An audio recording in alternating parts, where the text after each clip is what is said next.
And I see Andrea. Oh, looks like the chat is working now. So if you want to let me know how you are doing.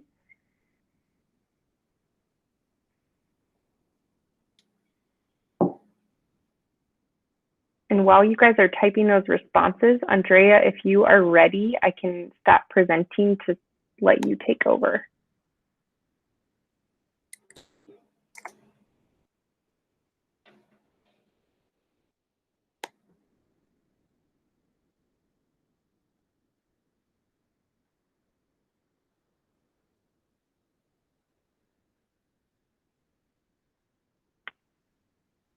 Okay, I'm seeing a pretty wide scale here. We do have some new users for Benchmark, as well as some people who are feeling pretty confident with it, which is great. So if you're feeling like you are pretty proficient with Benchmark, you're at that 4 range, feel free to help answer questions in the chat or raise your hand to let us know if you have something to add as we go along so that we can incorporate your expertise as well. Thank you for getting us started, Rachel. I'm having a lot of computer problems right now, so I'm going to let you continue to present if that's okay. But welcome, friends. Thank you for joining us today. My name's Andrea Quintana, one of the teacher support specialists. Thanks for being here today. I do see that we're kind of all in that new user phase for the majority of the part of us, so we will spend a little bit of time just kind of diving into the benchmark. And hopefully my computer will allow us to some presenting. I'm not sure, I've been kicked out about 4 times now, so fingers crossed. But I just wanted to start off by sharing that we are gonna take this lens as a blended learning lens, just because that's kind of where we are right now. So we're gonna show some features that are very much specific to online teaching, a lot of things that students are gonna be able to do kind of on their own, for their own personalized learning, some asynchronous work, and then some places where you can take the lead for synchronous learning or for small groups where the teacher's leading the way. And so we'll kind of use those lenses as we move through the slides today. Thank you, Rachel. Yeah, thanks for jumping in and sharing that. Okay, so let's talk about the reading mini lessons that go along with Benchmark. These are going to be your whole group lessons.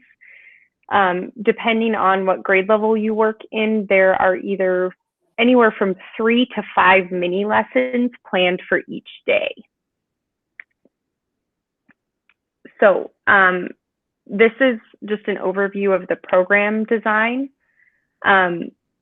The goals behind Benchmark is to shift from mastery learning to transfer. And knowing that we are giving students lots of guided practice in a familiar context so that they can take those skills and then apply it to their independent learning in an unfamiliar setting. So that is the whole design of Benchmark. So how do they do that? It is a gradual release of responsibility. Every unit starts kind of the same way. They have very similar structures. The first week of the unit, there's a lot of more teacher control, a lot of explicit teaching and a lot of modeling. As you progress on to unit 3, the student starts to have more control, and that's when that transfer of knowledge happens. So you can see there's kind of a nice blend here between the teacher control and student control, and gradually letting the students take control of their own learning. So the instructional design of Benchmark is also a spiral review. So again, moving away from that standards mastery, that once you're done teaching a standard, you move on from it. They spiral back to standards often throughout the year. So think kind of that staircase spiral design. It is also a balanced literacy instruction. There is a good balance of whole group and small group. Like I said, depending on what grade level, there's about 3 to 5 mini lessons. And I misspoke earlier, they're not all reading lessons. There's the writing and the phonics component as well. But there's 3 to 5 mini lessons built into a day. And then there's also some plans or guidance for what you can do during small group instruction.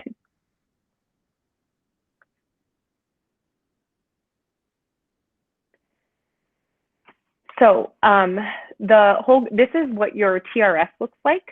And this you would find in kind of the first section of each unit, giving you an overview of your mini lessons and what kind of resources you have available for this unit. So this is just magnifying or highlighting the different mini lessons. This happens to be, it looks like grade 4, 3 or 4, because theirs has the word study and vocabulary mini lesson, where the younger grades, that's going to be replaced with a phonics lesson. And then this you'll also find at the beginning of each unit. They have your strategies and skills to let you know what is worked on across all 3 weeks, and then what is just focused on in a few of those weeks.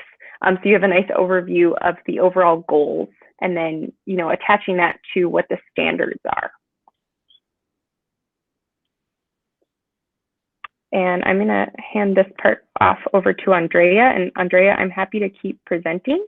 You just let me know when to advance the slides for you. Thank you. Especially even in distance learning, one of the instructional strategies that's most recognized throughout the entire benchmark unit is metacognition and think aloud, allowing students to have collaborative conversations. And so even though we're in a distance learning atmosphere, we feel like these are still very much important to helping students have an understanding of what they're learning. I think the next slide kind of gives us a little bit of an idea of where you're going to see these in mini lessons. Oh, let's go one more, Rachel. Thank you. Oh, it's not talking about metacognition at all. Okay, so let's talk a little bit about mini lessons.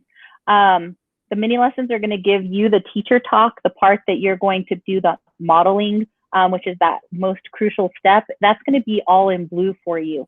The mini lesson itself, what the students are going to be asked for, is going to be in black print.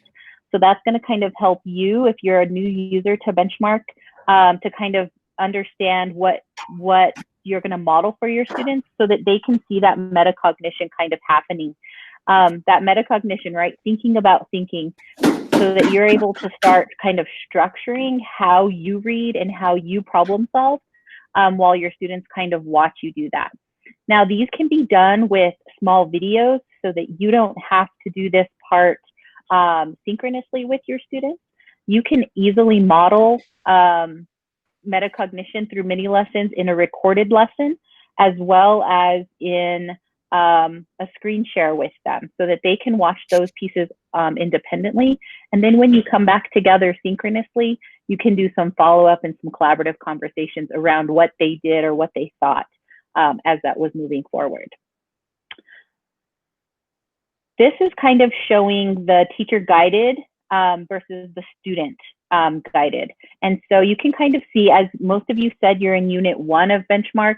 You can see in the green there how much is led by teachers. The yellow part is how much is collaborated with peers, and then how tiny the part where students are doing things on their own. And you can kind of see throughout units 1, 2, 3, 4, 5, the teachers really taking over more than half of the learning as a modeled, guided instruction for your students. Then once you start moving into 7, 8, 9, 10, that's where the students are kind of taking over. So as you see lessons in Benchmark, the content, of course, might look a little bit challenging because you're the one modeling those through metacognition for your students. And then as the students get more and more practice with seeing you do it, then they kind of take that ownership and show you what they know towards the end of the year. So even though it's distance learning, know that you're going to be doing most of the modeling right now, and then you'll transfer that ownership later on in the school year.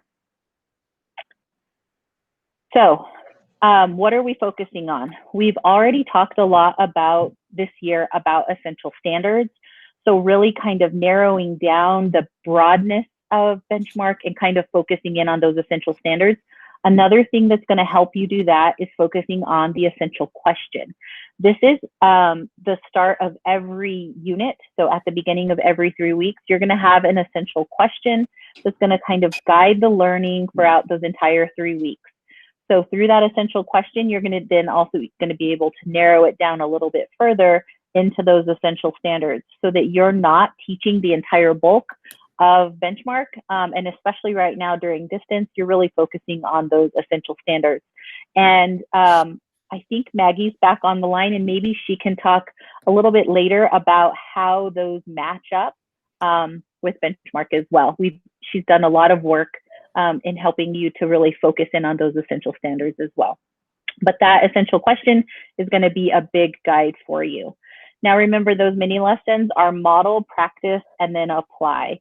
So as we talk about distance learning, start to think that those model can be asynchronous, where the students are watching you do it.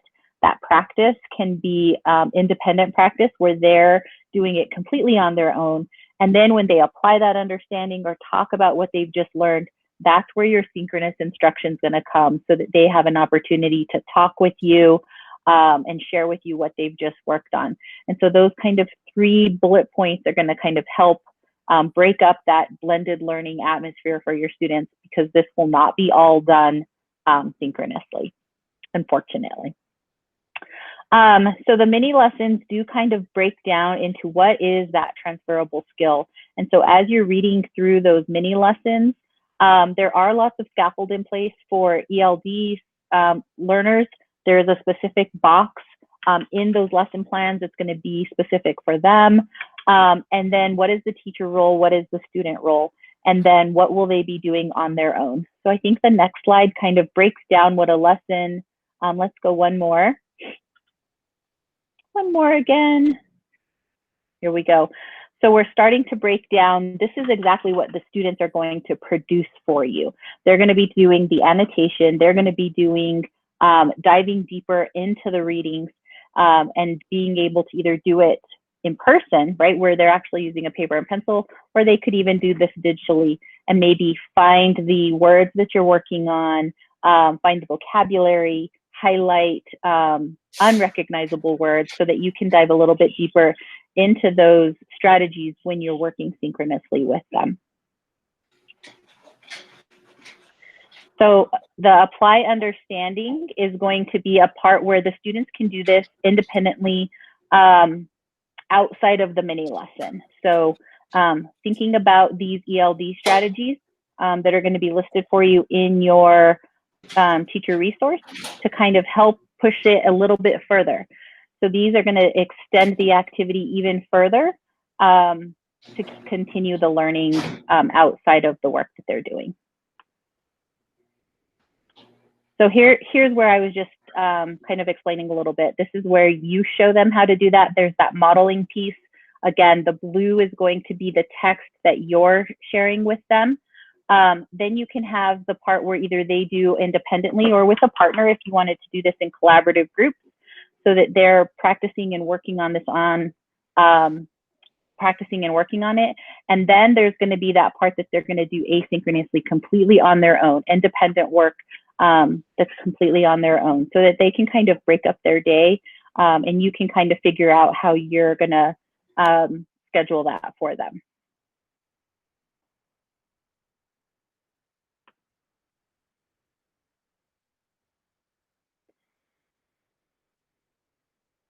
So thinking of the reading mini lessons again, later on in the school year, it's going to be read and collaborate. So as students are having those collaborative conversations and reading on their own, to reaffirming those strategies where you're going to either, again, have videos of you showing them these strategies or you modeling those strategies and then them applying them again.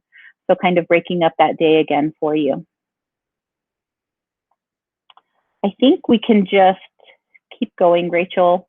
Here's an example of an instructional unit in 3rd, 4th, and 5th grade. The big parts that are happening throughout the day. So every day you have some read aloud time.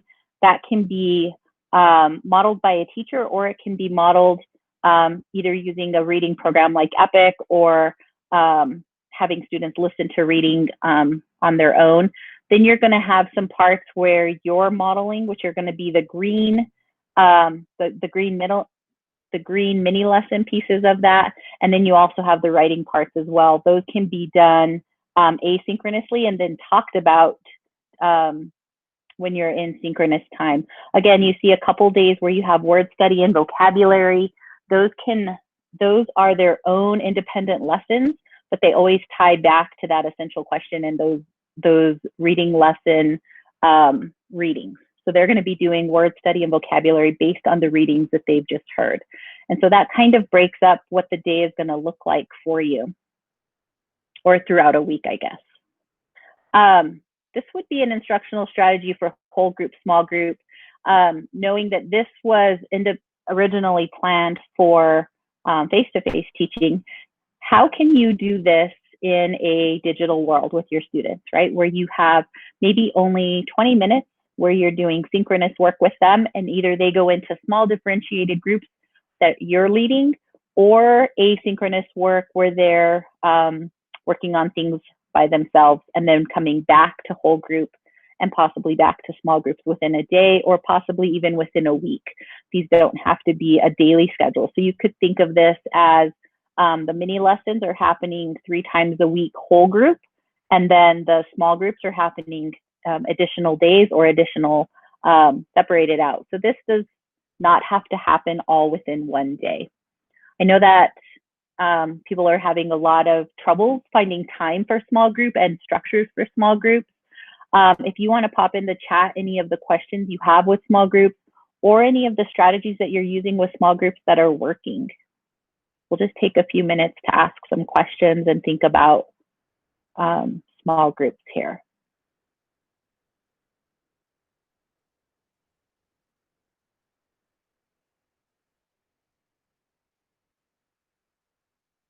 We did have a question about teaching this online. And so in just a few minutes, Rachel's going to go in and show us how to pop out some of the links and assign things through Google Classroom. So we will get to that part. Is anybody having any success with small groups using ELA content in a distance learning? We would love to hear those strategies. Well, I have a question about small groups. I don't know if anybody's used the breakout rooms yet. And if that's a way to maybe do small groups. I haven't tried them, but where you could have 2 groups going at the same time, and I imagine the teacher can still see both groups at the same time and be interacting with one group. I don't know. I don't know what other people have done or thought of for small groups. I understand that the Google Meet small breakout rooms aren't quite up and working yet, that they're still kind of in a beta phase. So while some students have access, others don't because they haven't been turned on yet. And so just be cautious that if you do try a small group with students, it may or may not work. Also, it only works if students are on APS devices. So if they're using a personal device, a cell phone, a device that doesn't belong to APS, that causes some issues with those breakout rooms as well. So I need to have the breakout option or extension, and so the students will also have to have it. Right. In order to use Correct. it. I mean, both Right. sides need to have it. Okay. Yes. I've been having a lot of success with small group, and I like it a lot. It's exhausting because I'm doing it like 3 or 4 times a day, twice a day for reading and math. But I think it's a lot more meaningful for them. At least they tend to participate more than the whole group. I think sometimes that can be a little difficult. But yeah, I've been doing small group every day. I like it a lot. But I haven't been doing Benchmark, so I'm anxious to figure out how to do it with Benchmark. I've been using ReadWorks, and I really like that a lot. ReadWorks seems very, very user-friendly, and they have these articles of the day that are short and sweet and leveled, and I can get a lot out of them. And I use the iReady scores data benchmarks for my small groups. Thanks, Nicholas. Are you meeting with every student every day? No, I try to get at least 2 groups in a day. Sometimes I can get 3, but usually I got 4 groups of 5, I think. And I can't get every group every day, but you know, I do what I can. If I don't meet with them every day, it's every other day. But I'm hoping to be able to transition the skills that I'm using with ReadWorks now into Benchmark. That's my next big step. Most teachers that I've spoke to this year aren't able to get to every student every day. So making time for those every other day, but small groups is definitely very important. Thank you for that.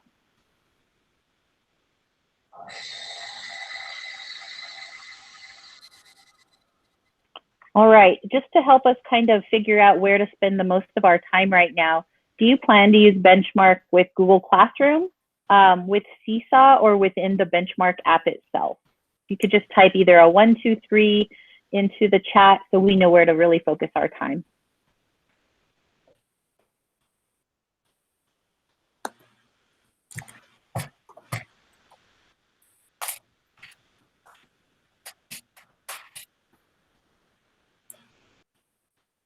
It looks like most everybody is either Google Classroom or Seesaw. Okay, perfect. I will start sharing then. So because of those answers, I will just kind of gloss over how you could assign things directly in Benchmark if you wanted to, but I'll focus most of our time talking about the Google Classroom platform. So we will eventually share these slides with you, but just know that this page is linked to the Benchmark Advanced Distance Learning activities that they've created. They have both like teacher guides that are condensed. So all of those things that we just went over, the TRS and what that manual looks like and how it's broken down, they have compressed that and adapted it to make it more user-friendly for the teacher and letting you know what could be assigned to your students in distance learning. And then they also have student companion slides. So those are just both links to that, but I will also show you how to find that within Benchmark. So this is going to be the most crucial slide for both you and your students to be able to use Benchmark activities outside of Benchmark Universe. This is the only way to log into Benchmark. And you need to train your students to do the same. So going to my.aps.edu, we've got our Benchmark Universe tab or app right there. Your students have it also, and this is how they have to access Benchmark in order for any of these outside links to be working. So when you log into Benchmark, you get your overview like this. And notice we have Benchmark Advanced down here, but I also want to point out this is where you would find the distance learning activity. So it's called Remote Resources. That's where you'll find the student companion slides, as well as the teacher guide for distance learning and some other videos and tips that they've created. So this is once you've clicked on Benchmark Advanced, you can filter down on the side to help you find things for your grade level and for the specific unit you're on, just to make it a little bit easier to navigate. Now, some of the things that you might use as you go along are the weekly presentations. These are going to have your student objectives on them. They also have graphic organizers that you might use with the text that you're reading in your lessons, as well as a link to the video for the unit opener. Another thing you might consider using either within the Benchmark platform or outside are the ebooks. Remember that as a teacher, you have access to all grade level materials. So if you have students reading above or below grade level, you can filter to another grade level and unit and find books on the same content, but at a different reading level that you could assign to your students. Rachel. Yes. Question about the organizers. Can they write on those? They can. They can in Benchmark, and we will talk about workarounds for letting them write on them outside of the Benchmark website. This would be something that would probably be useful for the younger grades, K2. There is a digital pocket chart that you can use for students. This could work really well if you're doing either whole group or small group synchronous instruction, to be able to model for the students building words. It's also an activity that you could assign to your students where they can manipulate the chart themselves. So you could have them practice building words and share it with you to see how they're doing. We've also got the interactive learning games, the phonics games. They have these for various grade levels. And again, if you sort by the unit that you're on, these will correlate with the phonics pattern that you're studying in that unit or for that story. So when you are in Benchmark Universe, there's always this tab at the top that says Show Me How. They have really great step-by-step instructional videos of teaching you how to navigate. So because of that, like I said, I'm going to kind of breeze through how to assign things directly in Benchmark, knowing that that is a resource for you if that's the route that you'd like to go. But when you click on the menu bar in Benchmark, you can filter to assignments and then click Add a New Assignment. And so that way you can assign those ebooks, those games. That's how you would do all of that within Benchmark, and be able to see individual student work.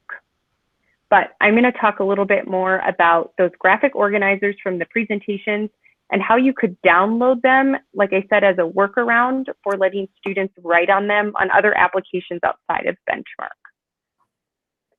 So when you filter in Benchmark, your presentations will be the second category here. You've got your review and routines and then your 3 weeks across for the unit. Now, notice below, there's that kind of white and blue box right below this presentation. Whenever you open up a presentation in Benchmark, it's going to ask you to customize it and make a copy of it. That choice is yours. If you're going to just be downloading the presentation to make edits to it, you won't need to do that. If you're going to assign it to your students in Benchmark, you may consider customizing it before you assign it to them. But once you open it up, on the top menu bar, if you select the printer button, you'll get a page that looks like this, and then you need to click Print to PDF, which will open up another tab for you, allowing you to select this button, which downloads that entire presentation to your computer. So then you'll want to make sure that you create a name for it. Remember where you're saving it. That's going to be important for when you go to edit it, and then click Save. So after you've done that, you'll have the presentation on your computer, on your desktop, and you maybe just need 1 or 2 graphic organizers that you're wanting your students to work from. So a workaround is taking a screenshot of that page and assigning it in Google Classroom or Seesaw so that they can either type in it or draw in it, depending on what tools you're having them use. Now, in Google Classroom, of course, if you just upload a PDF or an image of a screenshot, they're not going to be able to directly type or draw on that PDF. So there are some other extensions that you can use, like Kami is a great one that works really well with Google that allows for annotation. So if it was something where you were wanting kids to draw, that could be a good option. Within Seesaw, your students have the ability to use the drawing tool, so that could be another workaround. And then with Google Classroom specifically, if you took your screenshot and put it into a Google slide or a Google Doc, then your students could put text boxes over the graphic organizer and interact with it that way. So this is a video navigating more specifically all of those benchmark tools that I glossed over. If that's something that you're interested in, we do have a pre-made recording of that, which we will share with you. So I'm going to pause just briefly to see if you have any questions about those resources in Benchmark Universe. Rachel, Tanya Lockie, I'm curious about assigning the stories to be read for primary kids to be read to them. Does that have to go through ClassLink, or is there a way to post links into Seesaw? So you can grab a link and share it in either Seesaw or Google Classroom for your students to click on, and then they can go and listen to that story. However, for your students to be able to access it, they also need to be logged into ClassLink. They wouldn't have to navigate to Benchmark necessarily, but they would have to be logged into their ClassLink account to be able to open that link up, if that makes sense. Okay, just one more question. Curious then, on an iPad versus a Chromebook, do you know how this works? Because that's one thing we're really struggling with at primary is the iPad use. Andrea, I'm going to let you speak to the iPad. They have been working really hard to get ClassLink a little bit more compatible with iPads. So even though you might have a Seesaw or a Google Classroom app on your iPad, if students still go to the ClassLink app, it should now hopefully be syncing up a little bit better so that then they can, through ClassLink app, get to Seesaw or Google Classroom, and then those benchmark links will continue to work. Even though they have apps outside of the ClassLink app and they look so tempting to just click right on and join in, if you can navigate your students to go to the ClassLink app and navigate into Seesaw or Google Classroom, that way then all of these benchmark materials will be working. The other thing that you can look forward to coming to iPad hopefully this week is called the Benchmark Library, which is its own app on iPad specific to APS that allows open access reading on any of the benchmark books. They're not assignable, it's like an open library to students, but that will be a standalone app that should be pushed out to iPads this week if it's not there yet. So keep an eye out for that one. That would just be an open access to reading as well. Andrea, is that open library already available through Chromebooks? It might be. They were working on it for the last couple of weeks. I'm not positive if it's there yet or not. But yes, it will also appear in the ClassLink in Chromebooks. Okay, thank you. Uh-huh. And I see Nina has her hand up. Yeah, so I had added some of the links for Benchmark, and some, like the kids couldn't go through ClassLink, but they were able to go through like the home screen through Seesaw. And what was happening is they clicked on the link and it would take them to a place where they had to sign back into ClassLink. And then once they signed in again, then it was the links were working after that. So that was kind of like a roundabout way that they were getting in, but they couldn't do it straight through ClassLink. But it did work that way. And they just had to select their location. That was one issue that parents were having. They didn't realize they had to select their location. So whatever school you're at, but that seemed to work for now. I don't know. Anyway. Thank you, Nina. And I know that they're working really hard on the iPads to work with ClassLink. So hopefully they continue to update them in a way that students don't have to re-log in. Okay, and I see Michelle has her hand up. I think I'm not muted now. Okay, so you were saying about this library. Is it going to have like a little icon? Is that what you're saying? I'm using Chromebooks. I'm in the 3rd grade. So it will be an extra little, I have not seen that yet in the Yeah. Chromebooks. So it will appear, it looks exactly like the benchmark icon. The difference is one says reading and one says library. And so it might not be pushed out to your Chromebook yet, but keep an eye out for it because it should appear soon. So if there's one of those little books that's in my classroom that's not with me that I'm sharing on the screen, I could say, okay, this is the title. You go into that library, you can get it from that library, and then it can read to you. Because right now what I did was screenshotted the pages from the deal and then sent it in my Google Classroom in an assignment. You're going to write this summary or whatever it was. You had to pick pick one person to write about. And I wanted them to still have the pages to reread. So that would be something they could do, is what you're saying? Or Yes. Or like I typed in, like, how do you share a link that they don't have to go through Benchmark? Where is that link? And Rachel's going to walk through that right now in Google Classroom. Okay.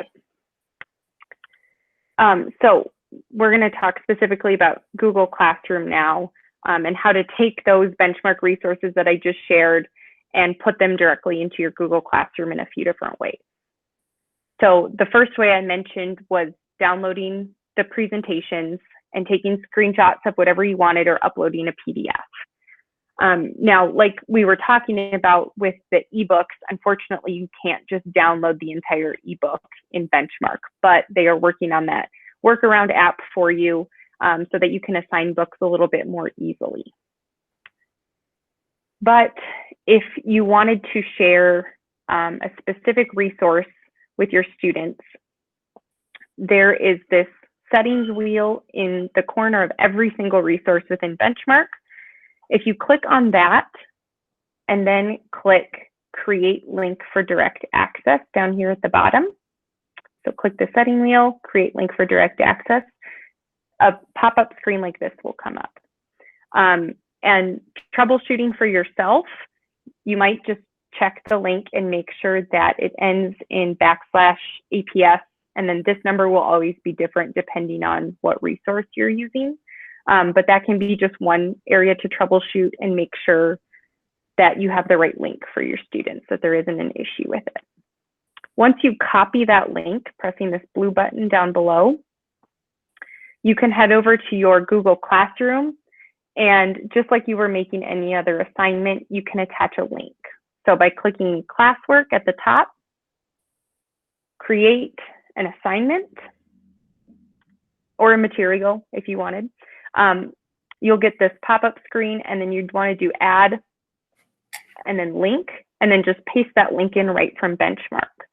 Now, it's really important to remember with that feature, doing it this way, your students will be able to view that activity, but they may not be able to annotate or write on it unless you change the settings that you make a copy for each student. So depending on what you're wanting your kids to do, like the ebooks, this is an easy way to get ebooks to your students because you don't need to let them necessarily annotate right within the book. You might just be wanting them to listen to it or going back to it for reference. So this would be a great way to share that. And then we've got another how-to video. If you'd like some more step-by-step instructions when we share these slides with you, just know that that's here. That walks you through a little bit more on how to navigate Google Classroom. So I'm going to share my screen over here in Benchmark really quickly, just so you can see exactly what that looks like. So I'm just going to filter to grade 1 and unit 2.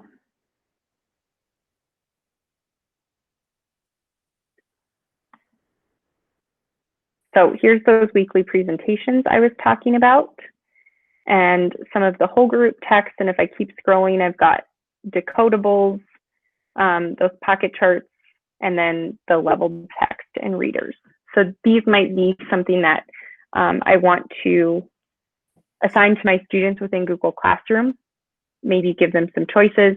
When I click on that setting wheel, I'm going to click create link for direct access and then just copy it, and it will give you that confirmation. Okay, come back over here. Okay, so before I go on to talk about Seesaw, and I can also, if you guys would like, maybe a quick yes or no in the chat, if anybody would like me to walk through actually taking a screenshot or anything from the presentations to assign to your students. So if you would like to see me actually walk through that, put a yes in the chat. If you feel comfortable that you know how to do that, go ahead and type no. Also, while we're waiting for that to populate real quick, Rachel, any of the materials in Seesaw can be linked that exact same way through that little wheel. So even if you're a third grade teacher, but if your students are working on phonics and need either some of those Heidi songs or some of those interactive games, you can go into second grade, pull out some of those resources for them to do asynchronously and pop them into your classroom or into your Seesaw the same way using that exact same link. And it gives students a little bit of differentiated asynchronous work that they could do. So any of the benchmark materials work for you in and outside of your grade level. So I would encourage you to look at lots of different things that can be added with that direct link access link. Yeah, thanks for adding that. Okay, I saw more yeses than nos. So I will just really quickly show how you might take some of those presentations and put it into some of those Google apps to make it a little more user-friendly for your students. So back in Benchmark Universe, I just filtered to grade 3 so we get a little bit of variety. I opened up this presentation. So I'm just going to share that tab. Like I said, it's going to ask you for a customization. Since I'm planning to put this in another application, I'm going to click no. And I'm going to go through those steps to download this PDF. So I'm going to click that printer button, print to PDF.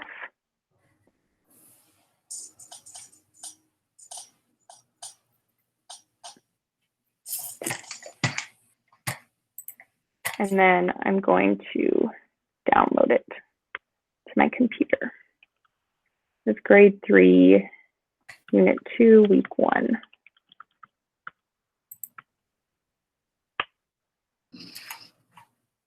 And then I've got that on my desktop already. Now, just because I'm sharing my Chrome tab, it's not going to let me share that PDF, but that is the downloading portion. So I'm just going to model now taking a screenshot and then how I could put that into a Google slide, for example.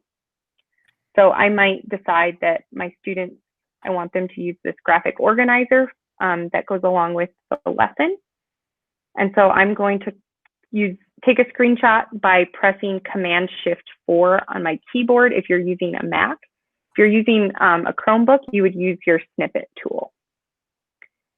So my cursor changes when I'm doing a screenshot, and I just need to drag it over the portion that I'd like to share. I'm not doing the whole page just for the sake of this. And I heard that little noise, and then it pops up in the bottom right corner of my computer, and it should automatically save to your desktop. And I just realized I was not sharing the right thing. I apologize. Let me model taking a screenshot one more time. So here's my graphic organizer. My cursor has changed, and then I can grab any portion of that that I want my students to be working with. So then I could go over, and I'm going to use Jamboard.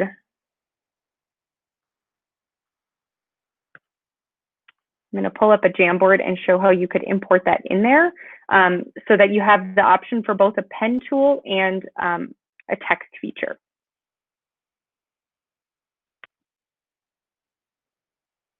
Just a second while I pull that up.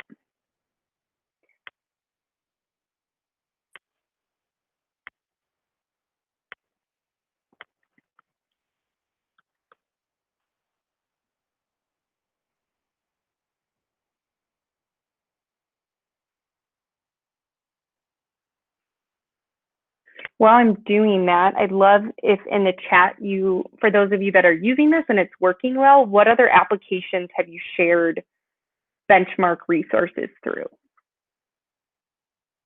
What is working for your students?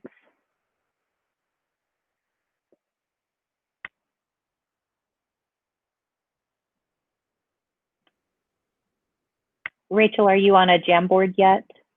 I am trying. I apologize. My computer is running slow now. And for those of you that are on another type of computer, there's a snippet tool, and that snippet tool will allow you to also take screenshots. So you can typically search, oh, Sarah's on it. Thank you, Sarah. You can search on your computer for the snippet tool, which will allow you to take a screenshot. Okay, so I'm here on a Jamboard now, just a blank one. And I am going to click this Add Image button here on the sidebar. And I can either drag and drop from my desktop.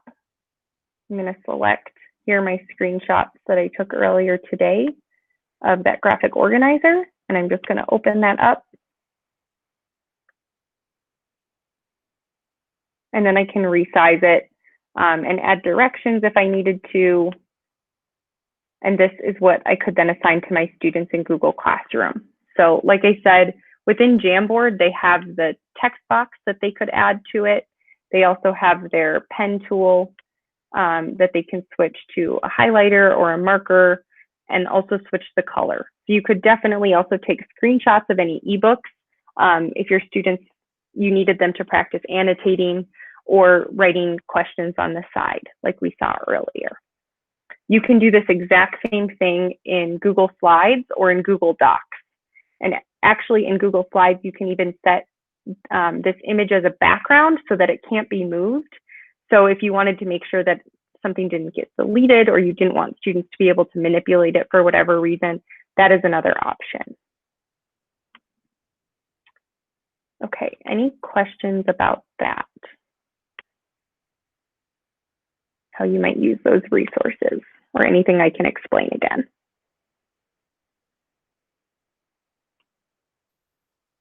I have not shared a Jamboard separately through Google Classroom, only within my Meets. So you're saying I could share the link and then make a copy for each student, and that's how they would get those tools? Exactly. Okay. Yes. Okay. With that, we will continue on with Seesaw. And Andrea, I'm going to let you talk about Seesaw if you'd like, especially because we have some new features as of today. Yeah.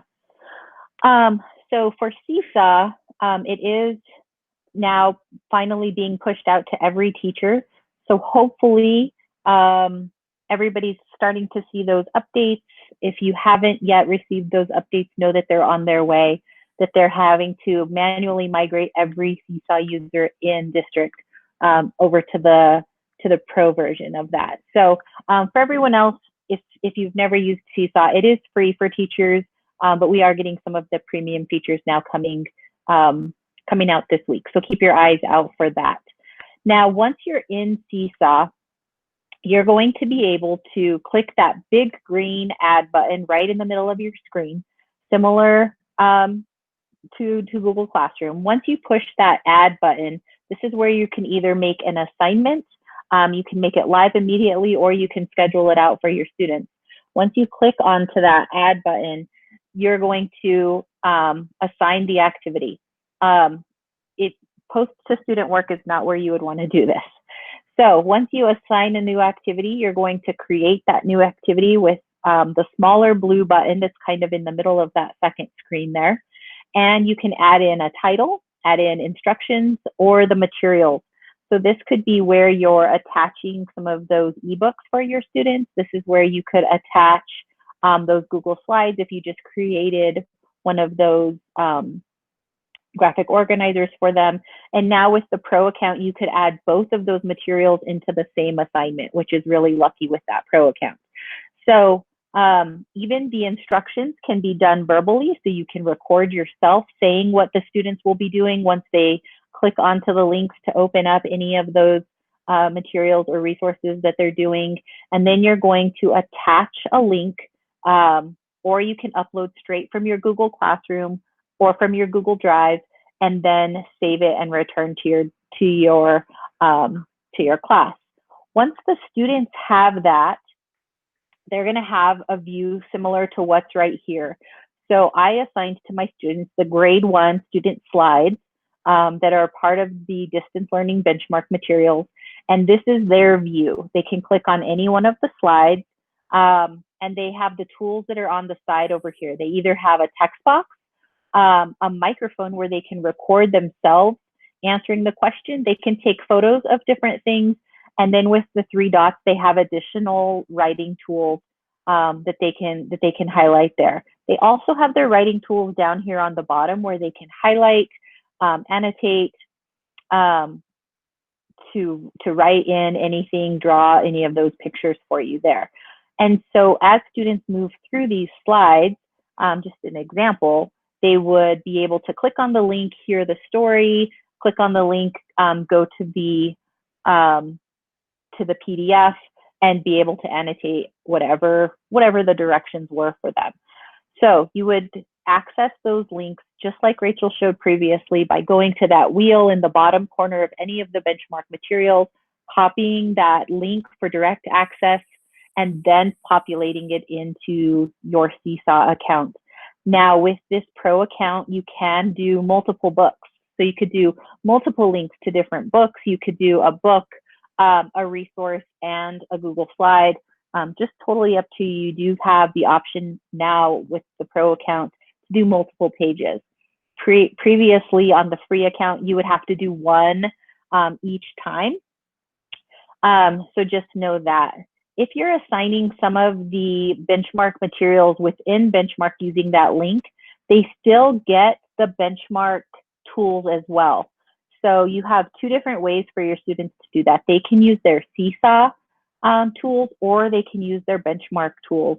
So make sure that if you're assigning it through a benchmark link, like this one went into that weekly presentation, that you're going to have 2 different kinds of tools to teach your students. So make sure that you're aware of modeling that for them first, how they're going to be able to use 2 different tools.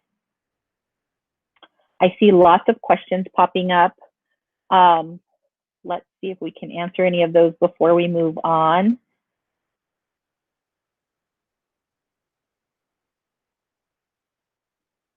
So can you move the assignment to other classes in Seesaw? Yes, you can.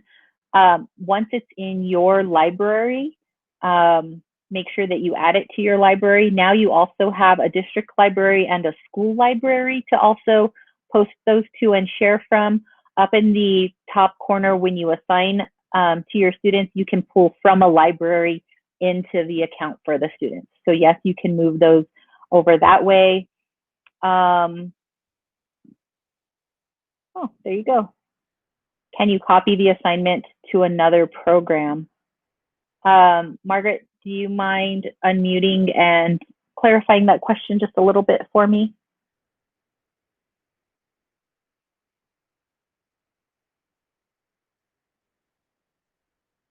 I'm wondering if she's thinking that we can assign Seesaw into Google Classroom. Is that possibly what that question might be? And that answer would be yes. The assignments within Seesaw have their own link, and they can be linked into Google Classroom. Is that what you're asking? Yes, that's what I'm asking, if we could move it from maybe into an email or into Google Class or do Google Docs. From Seesaw? Yes. So yes, you can. Every Seesaw assignment has its own unique link. So you could send just that link to parents.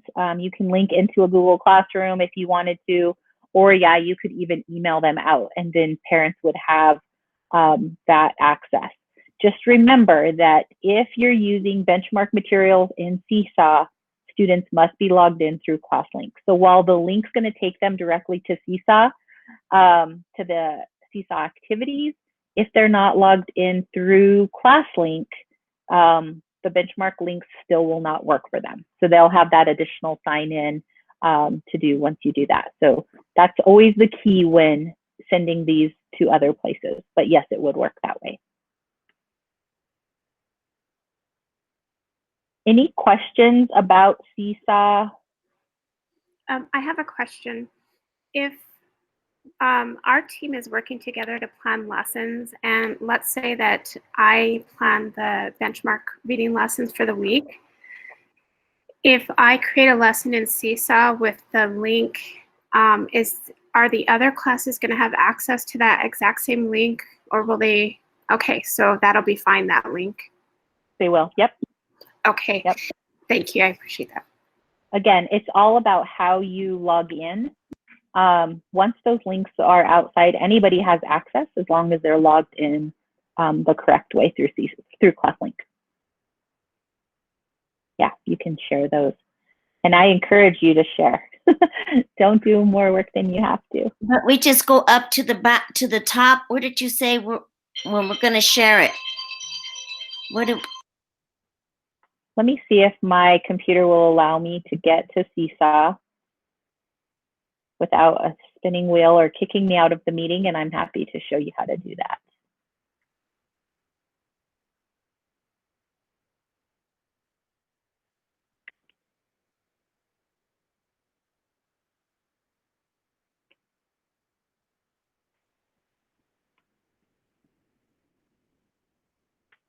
All right, let's see if I can share my screen real quick.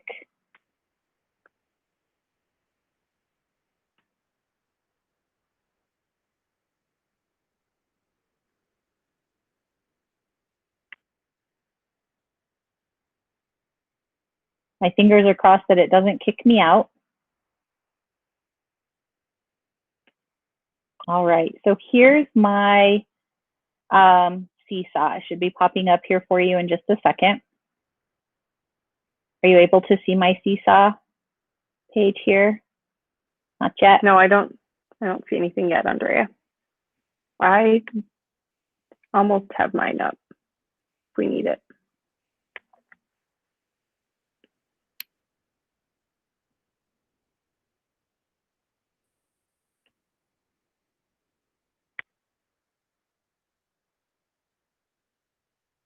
Is it showing you guys yet?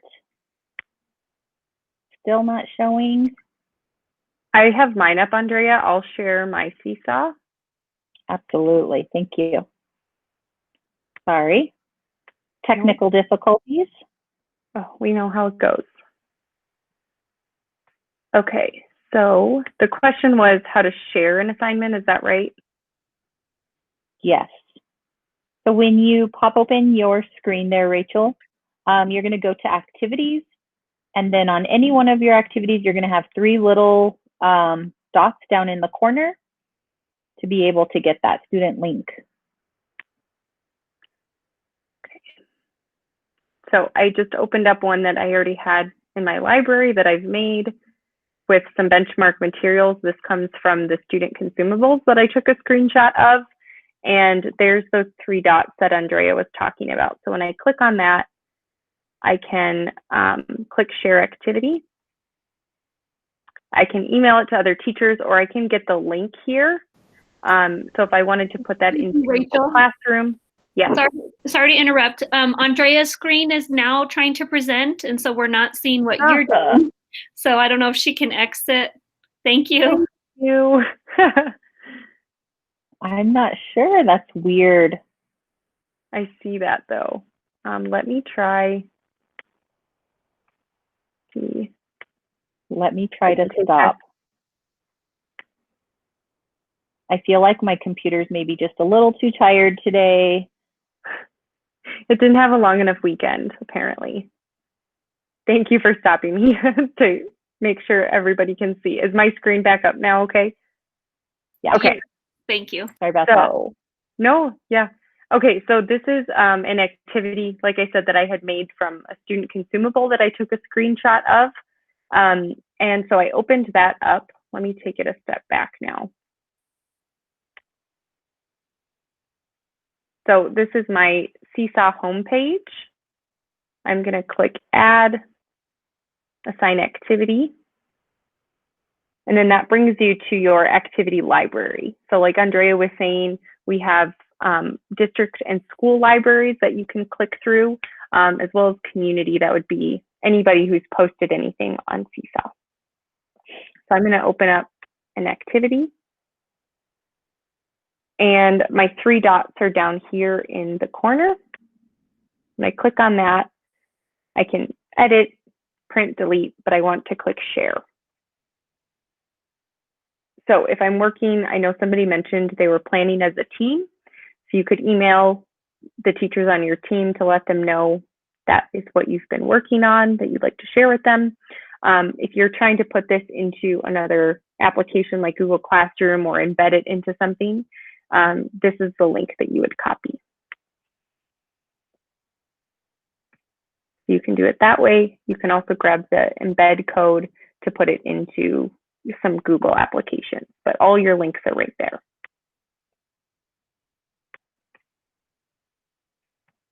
Okay, and I will go back over to the presentation, Andrea.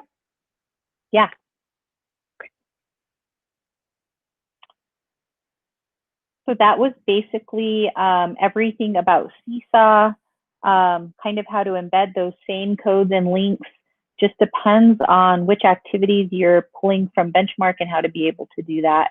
But it does pull directly from Benchmark. So you could add in e-readers, you could add in those interactive learning games, pocket charts, anything from Benchmark can be added directly into your Seesaw or your Google Classroom by using that outside link. So try that out. Nina, did you also have a question for us before we move on? Yeah, so with Seesaw, now that they've updated it, I still have my old class there. And then I have the new one that they just updated. So is it like starting from the beginning? So like when you're adding teachers to your class, I mean, so is it like starting all over? Nothing that we had before will be in the new class? Does that make any sense? So the only thing that will be there should be the students because it is connected to Synergy. So your students should already be there. If I use my old class, oh, sorry. You would have to migrate over any activities that you've used that you want them to continue to work on. But your data, everything that you've done prior will still live in your old Seesaw classroom.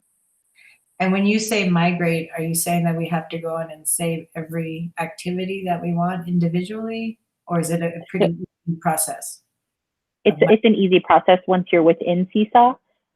You're just going to say assign to and then a different classroom.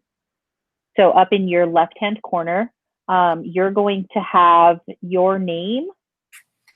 Okay. And your name is going to, if you click on that, you should have your old class as well as your new classes. Okay. So when you go to assign, you're going to be pulling from your library and it's going to give you a list of which of those classes you want to assign to. Okay. Does that make sense? Yeah. But you saying I can migrate my activities from my old class to my new class, like move it over? So in your new class, you'll push assign and you'll go from you'll pull from your library activities that are in your old class and you'll just move them right into your new class. And you only have to move things that they're continuing to work on. Right. So that you can't move any of their work though, like their portfolio or anything like that. Okay. But student portfolios, as long as they're connected with their APS ID numbers or their Google accounts, their portfolio will stay intact. So the students will continue to have all of their work. And it will continue year after year with different teachers because they're assigned through that Google account. So they will continue to have all of their work. But it'll just live in 2 different places for you. Right. Yeah. Yeah. So they'll be able to continue to see any of the work that they've produced. Oh, okay. So they can still see it even though I can't see it in the new class. Right. Okay. Okay. I know that sounds sticky, but this was the only way they could do it. Yeah.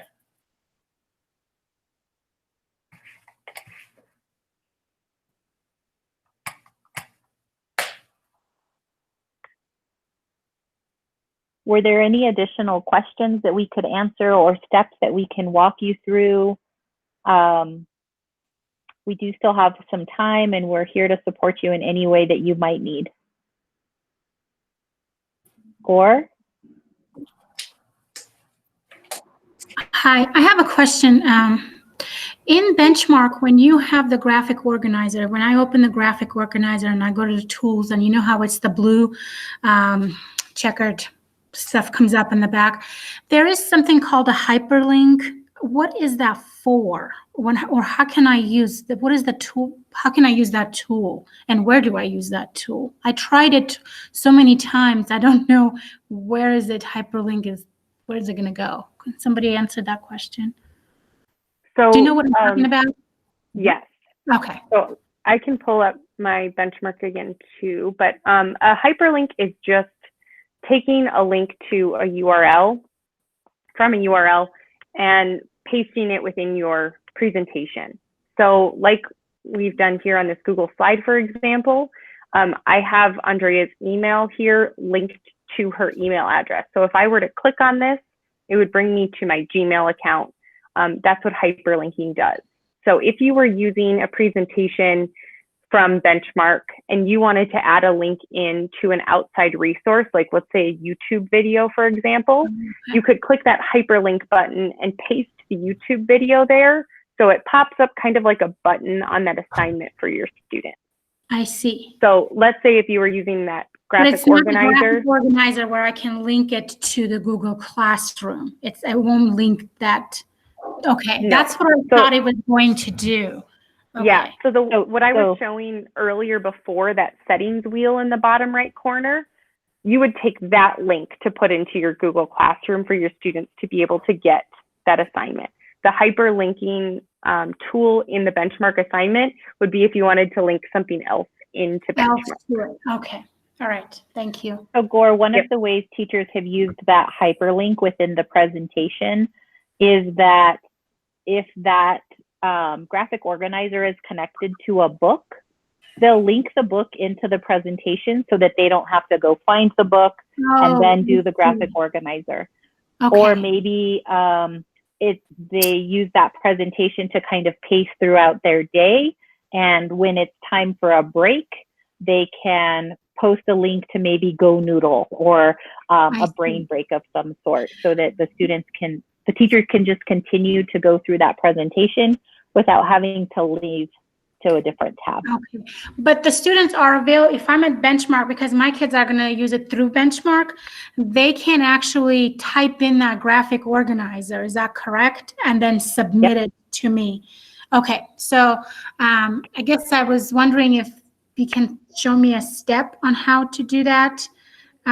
Because my kids are using through Benchmark instead of a Google Classroom. I'm signing them through Benchmark, so they have they can get comfortable with both Benchmark and Google Classroom, just in case one doesn't work and one works. Or so, is it possible to show me real fast how I can link that as to the Benchmark assignment? Yes. Thank you. Give me just a moment. I closed that tab on accident, so give me just a second to pull it up again.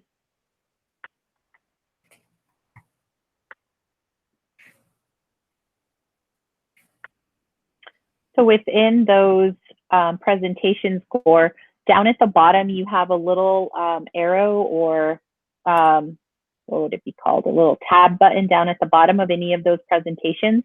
You can pull up from there and you can delete pages that you don't want in there, and you can also add in additional pages. So you have those two options when working within Benchmark Universe. That also allows you to create a different name or title to any of the resources within Benchmark. And then those edited versions of anything can also be linked outside into Google Classroom. So if you have too many pages, or you're only focusing on a certain page within a book, you could edit out all of the additional pages that you don't want, and then only assign the pages that you do want. So that's one of the fun tools within Benchmark Universe.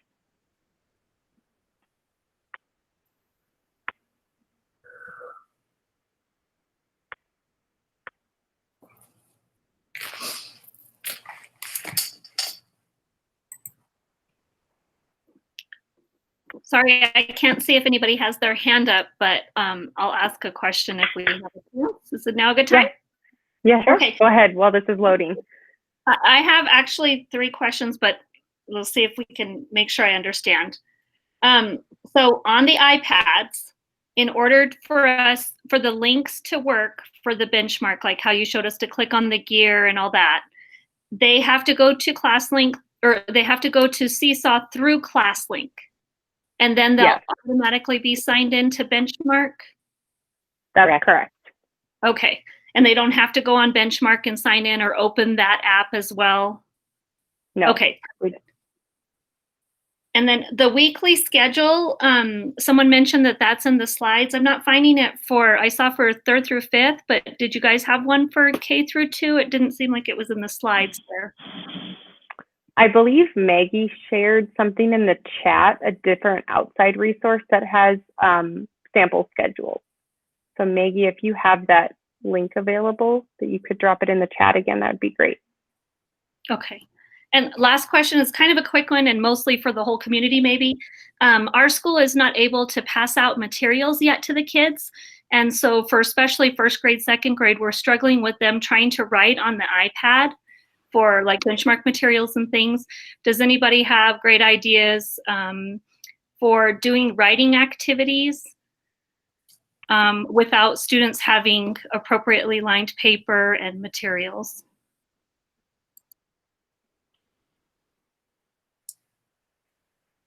So I can't speak directly to that because I know it's really hard for 1st graders to be able to write without handwriting paper.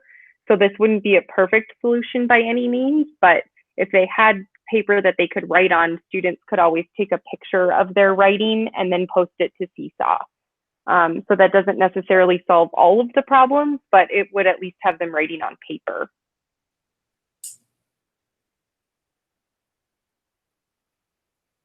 I think another workaround for that could be you taking a picture of writing paper and assigning it into Seesaw or Google Classroom, either on a slide or just itself.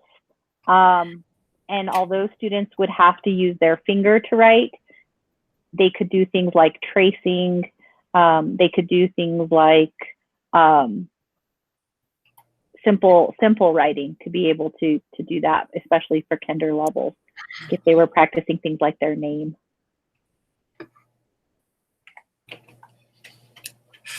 I had my hand up, but I guess it didn't show up on the screen or anything. I had a question. I noticed in the chat they're talking a lot about assessment. And I was wondering if you could address assessment a little bit in benchmarks and in a good way for us. I mean, they were saying in the chat that their only digital assessment is available if the district purchased it. Could you address a little bit about what is available to us and a good way maybe to use Seesaw or something to assess our students through benchmarks? Sure. Maggie, would you like to address that since you've already answered those questions? You have a lot of ideas. So assessment can work in a couple of different ways. Yes, there are digital assessments available in Benchmark, but that is a school decision purchase. It's not a district level purchase. So there have been schools that have decided to purchase the digital assessment option. That being said, you can also utilize Google Forms by selecting the questions and the text that you want the students to respond to from any of the assessment booklets, and pretty much screenshotting those into the Google form. It's it can be a pretty quick process once you get the hang of it. And then in the informal assessments booklet, there are assessments available there that are not text specific. So, you know, if you're doing like fluency checks or fluency checklist or small group reading observations, those are available in the informal assessment booklet as well. Something that you could do during synchronous small group instruction as you see fit for your students as well. You can also assign assessments using things like Google Slides and creating like text boxes for the students to utilize, and they can type into it. Even something as simple as like what Rachel was showing earlier with the Jamboard, where if the check-in for the day is that you want to see how students are annotating the text, have them assign it through either Seesaw or Google Classroom, where it forces the students to make a copy and they have to annotate over that to show their understanding of the text and then submit that to you. So those are different ways that you can handle assessment. It's really just about taking a look at what the objective is and then thinking about, okay, how am I going to get the students to show me that objective in the way that has the least amount of barriers for them? So, you know, when we talk about all those technological barriers, what's going to be the method that's going to have the least amount of barriers for them? And when we talk about, and Rachel, I see you have your screen up. Can you scroll up just a tiny bit so we can see all of the letters on the left-hand side for the Lexile levels and the guided reading? Yeah. Maybe. Almost. Sorry, I went too far now. Perfect, right there. That's perfect. So somebody was asking about like fluency checks and how they're leveled. They aren't leveled by grade level. They're leveled on this left-hand side here where you see the levels. They have them by letter level, and then they have them by number level as well. And the informal assessment booklet has a little more guidance on how those levels translate into reading skills and how those levels translate to things like DRA and Lexile levels as well. Yeah, you can also filter the Lexile here too. So you could type it in or just, you know, slide this bar to help you find appropriate text. So I will show how to do an assignment, how to add an assignment in, but I did scroll down just to show those assessment books that Maggie was talking about. So let me get back down there now. So here's your different assessment books that you have access to online, as well as the ELD assessment. So if you were wanting, I'm going to go back up to the presentation because that is what you were asking about. So if you wanted to assign this to your student, Andrea was talking about, you know, modifying it by deleting different pages. You can do that by opening up and customizing it. Now there's a few different ways to assign this within Benchmark. The first one would be clicking on this wheel. And then I believe I don't have the assignment button because I don't have students tagged to me. So mine's going to look a little bit different. You also on your account will have an assignment bar here. That is the easiest way to do it, where you can just drag and drop a resource to create an assignment here. And then the final way, which is the way that I was showing in the presentation, again, I don't have this feature because I don't have students tagged to me. But when you click menu, there is an assignment button. So I'm sorry, I forgot I realized that feature is different on my account now this year. But like I said, this show me how button, they have really great videos step by step. So if you're wanting to see exactly how to create an assignment within Benchmark, they have a video right there that will walk you through that. So I apologize, I can't show you myself.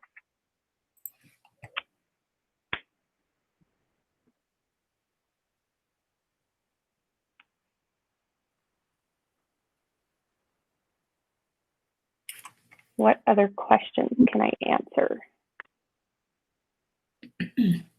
I was going to ask, this is a little off subject, but Are they, you know, if APS is going to have a training on Google Meet? Because I know they've done the last one, Google Classroom, and now we're doing Benchmark and Seesaw. Yeah, I was just wondering if anybody knows they might have one on Google Meet.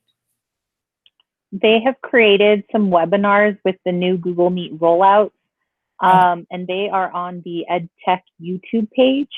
I can find that link for you, or it's on the APS page. You go to EdTech, and they have a YouTube page with all of the new features. Okay. They're cautious because not all of the features have been rolled out yet. Similar to like the breakout rooms, right? People are very anxious to be able to use those, but they're still very much in beta for our students. Adults can use them, but it's a slower rollout. So just be cautious of some of the new features. But they do have 3 new updated videos as of this morning, one on the whiteboard feature, one on the polling feature, and then one on the grid view feature. So I did see all of those available this morning with the new features that just started coming out last week. Okay.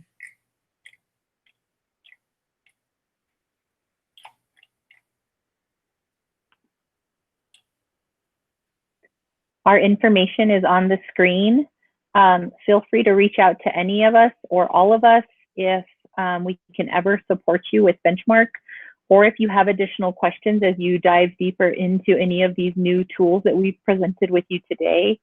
Hopefully you found a few new tips or tricks to make it a little bit easier for you in a distance learning, or just ways to connect some of the resources to your students in an easier way.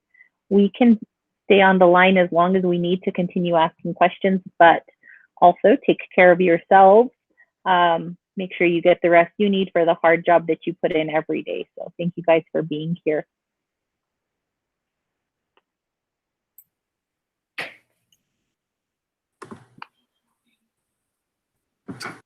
Were there any other questions? Andrea, one more time on the EdTech. Where was that found again? One more time for the videos for Meet.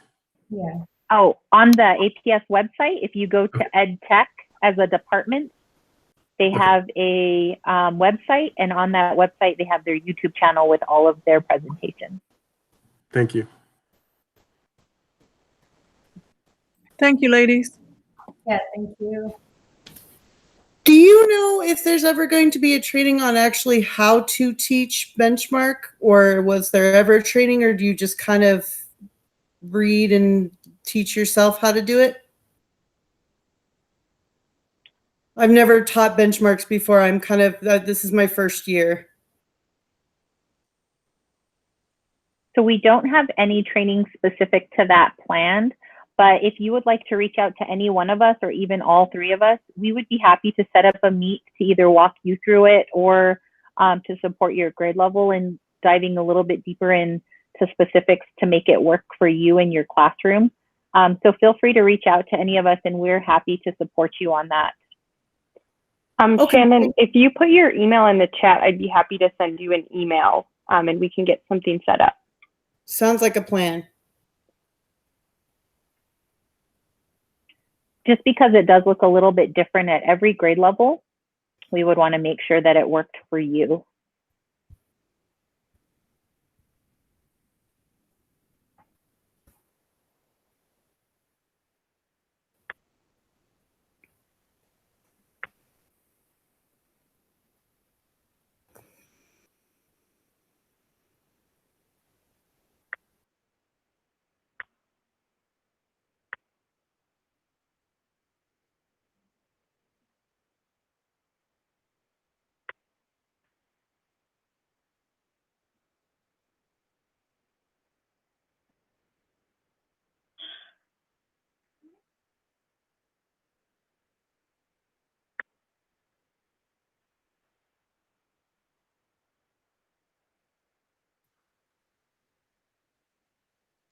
Has anyone else found that they couldn't log into Benchmark the last couple of weeks, and then the next day they could log in? Yeah, we think they've been updating periodically, and so they're likely doing it in batches. So if your account goes disabled for a while, that we've been getting a lot of random messages like that. I do want to let you guys know that it hasn't been just an APS problem. That has been a nationwide problem. It has been something that Benchmark has had to confront, I guess, with many teachers going to them from multiple districts across the country saying, I can't get into my Benchmark account. We think it's because they've been updating the system because there have been some noticeable changes into the system. And I think they've been updating accounts in small batches. So like little pockets go out for a couple of hours to a day, and then they're able to get back on. And then additionally with the training aspect, because Benchmark has been pretty much going virtual, they've done the same thing, and they've added a new section into Benchmark accounts called Virtual Professional Learning. And virtual professional learning is the same 101 training that was given to all of us at the beginning of last year when we first adopted it, and it's the same training that was given to coaches and teachers when we started going through this process a while. So if you are in need of immediate in this space, you can always start off by going to virtual professional learning in your Benchmark dashboard just to get started. Sandy, if you have a specific need, we would be happy to help help you figure something out if something's not working for you. And we will reach out to Anne and David. Also Michelle. I got all three of your emails in a draft, ready to send away. So if you put your email in the chat, I got it. We'll definitely reach out and make something available for you all.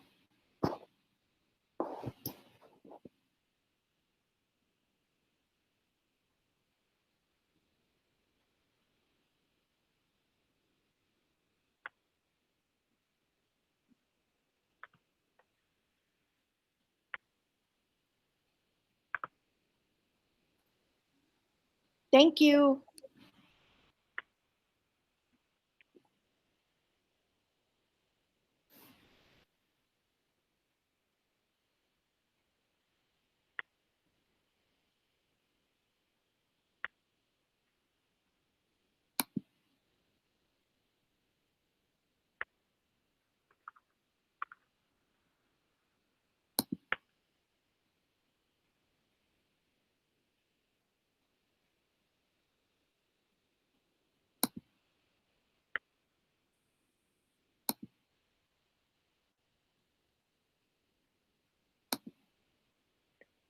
Okay, I am gonna close the meet out just because my computer is overheating, so I can send those emails off.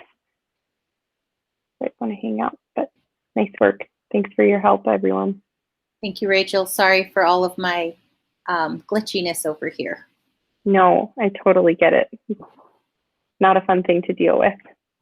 And if you add myself to that email, and I'm not sure about Maggie also, then we can also help and find support. Okay, perfect. Yeah, maybe we can divide and conquer. I'll CC you guys. See you later. I have a question. I'm sorry. Yeah. I was trying to create an assignment on Benchmark, and I did. But now it's in the unit 1. Like I have it when I go to the 3 bars, it's under assignment. But then how do I get a link for that if I have 2 items in there, the ebook and the actual little booklet that the kiddos get? So are you trying to link your resources to Google Classroom or to Seesaw? Yeah. So you have to grab each link separately. If you create an assignment in Benchmark, that would be for your students to log into Benchmark and use the assignment that way. But if you want to create an assignment in Seesaw, you'll have to get a link for the presentation and copy it in, and then go get a link for the book and copy that into Seesaw. Okay, so if I wanted them to go straight to Benchmark, it would have it all together there. Okay, got it. Okay. Yep. Hi, Andrea. I don't know if you remember me. How are you? I'm good, thank you. Thank Call her you. if we can ever help, okay? Okay, I got your email down. Thank you so much. Good. It was great. Bye-bye. Yeah, good, thank you. Thanks, Maggie. Thank you.